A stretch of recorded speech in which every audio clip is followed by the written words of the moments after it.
বিশ্ব জাকির মঞ্জিল জান্নাতের একটি দরওয়াজা। আসসালামু আলাইকুম প্রিয় দর্শক শ্রোতা, ভণ্ড দেওয়ানবাগীর তার মুরিদের ইমান হারা বক্তব্য শুনুন। আজকের ভিডিও ক্লিপ আপনারা দেখতে পাচ্ছেন যে ভণ্ড দেওয়ানবাগীর মুরিদের ইমান হারা বক্তব্য। নাউজুবিল্লাহ। আপনারা ভিডিওটি সম্পূর্ণ দেখেন, তাহলে বুঝতে পারবেন। পীর কেবলাদের বাণী শুনেন।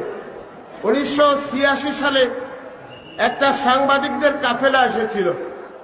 তো তাদের সাক্ষাৎকার শেষে এক সাংবাদিক প্রশ্ন করলেন যে হুজুর, দেশের সমস্ত পীর সাহেবরা দেশে দেশে সফর করে ওয়াজ মাহফিল করে মানুষকে কনভার্টিরা মুরিদ করে, আপনি যে হুজুর সফর করেন না? কেবলা যান একটা জান্নাতি হাসি দিলেন। হাসি দিয়ে বললেন, বাপু আমার উনাদের মতো সফর লাগবে না, আল্লাহর সাথে আমার একটা চুক্তি আছে।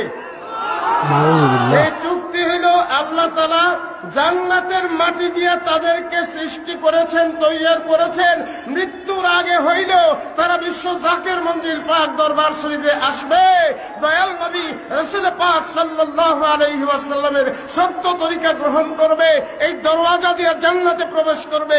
সেদিন আমার ঈমান হয়েছে বিশ্ব জাকির মঞ্জিল জান্নাতের একটি দরওয়াজা।